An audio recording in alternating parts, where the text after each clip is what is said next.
Hey there, and welcome to my episode 2 review of the show, The Last of Us. And yeah, starting this out with something different, a little bit of Pepsi Zero with my good old buddy, Mr. Boston. And yeah, episode 1 I had a co-host, but I realize sometimes, just like my sex life, it's better to do it by yourself. I'm in danger! And when she sees this, she's gonna fucking kill me, but it's just, scheduling is a bitch sometimes, and like, yeah, you want to do things a certain way, but hey, it happens. But okay, let's get some Mr. Boston. She's really gonna kill me when she sees that, but... So let's try this out. You ready?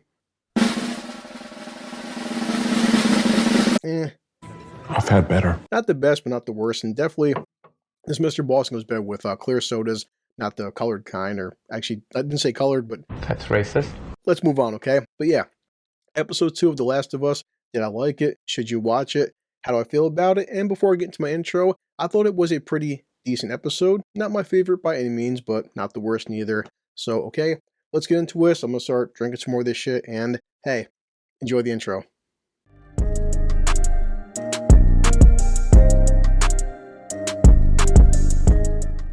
So the first 2 minutes is a recap from episode 1, and now the next 10 minutes we get this, for me, is filler, because I guess, I understand this coming from a showrunner standpoint, that for a TV audience you want to add more backstory and more explanation of this virus, because we get this whole sequence which takes place in Indonesia, but I feel like it is filler, because that's with me, again, comparing this to the game, because in the game it's Joel, the outbreak happens, his daughter dies, 20 years goes by, and that's it. That's all we need. Much like how I was talking about when I did my review of Dark Harvest, I don't think these kind of zombie tales, these post-apocalyptic stories need over-explaining, because it's zombies, it's a virus, that's it. We don't need all this extra filler, and I feel like that wasn't a big important part of the game, so why is it a big important part of the show? Let's just get back to Joel and Ellie. So yeah, the beginning, I feel kind of dragged on. I wasn't a big fan of that, okay? Moving on. Now we fast forward back to Joel, Ellie, and Tess, and much like the games, I do like the dynamic between Tess and Joel, because they're looking at Ellie and they don't trust her as they should, and they don't fully believe the fact that she's immune to this virus, because why should they for? You gotta remember, this girl is 14 years old, and for the past 20 years, how many bullshit times have they heard, oh, there's a cure, and it's gonna happen, and they're like, yeah, right. They have some small exchanges with Ellie, and she's kind of, I don't know, more aggressive than she was in the game. I still don't think she's doing as good as a job as Ashley did voicing her in the game, but, it's here nor there. It's not a big deal. And it just comes down to they're, showing her the ropes. Like, even Tess is telling her small things like, hey, listen, at one point they see a bunch of zombies out there in daylight, and just because you're immune to getting bit doesn't mean you're immune to being torn apart. And this is a lesson that she's trying to show Ellie, that, you are immune, but you're not fucking invincible. Anyone can be killed. And there's also a very good shot about 20 minutes in. They show this big wide shot of the cities, and it is good cinematography. I'm not going to debate that. But the biggest thing I think that everybody is looking forward to, and talking about episode 2, are these big bad sons of bitches from the game, and they're called the Clickers.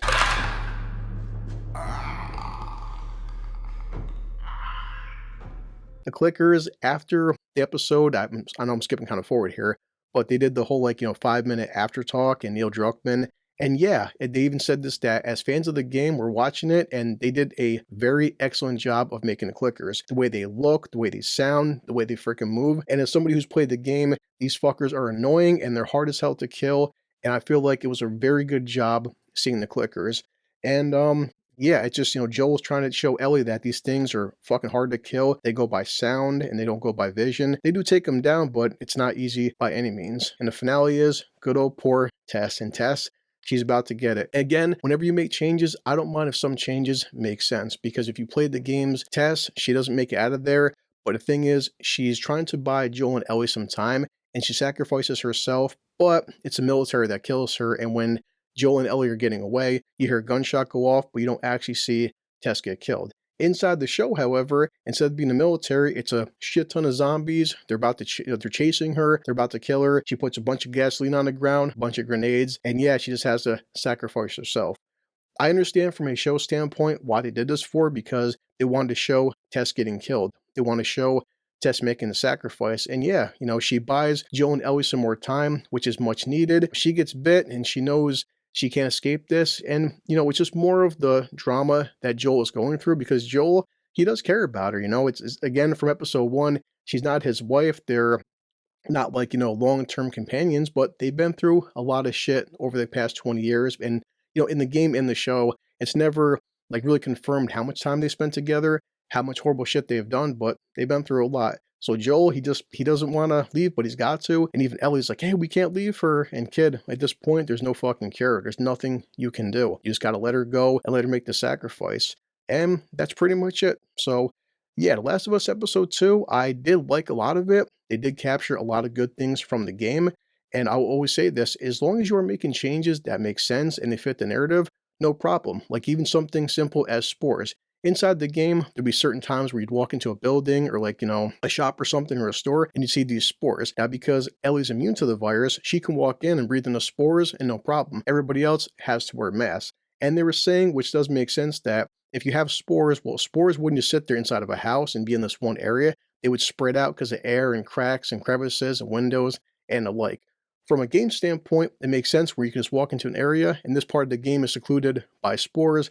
But practically, it doesn't kind of make any sense because they're airborne. They wouldn't just sit in one spot. So, okay, if you're going to make changes, make changes that make sense. And so far, the changes, I guess I could live with that. I do recommend Episode 2. I am liking it so far. It is still an overall good adaptation from the game. And yeah, I really don't have no complaints except, some small things here and there. That's about it. So, yeah, Last of Us Episode 2, I liked it. Even Selena, if she was here, she liked it as well, just, we couldn't record together. All right. So, as I always do, I'm going to check my watch, busy, going to edit this, get ready for, errands and whatnot. So, let's finish this, pull up Bender. Hope to like my review. Okay. This calls for a drink. Not bad. All right. In terms of my job, I hate my job. and then I have to head back to work.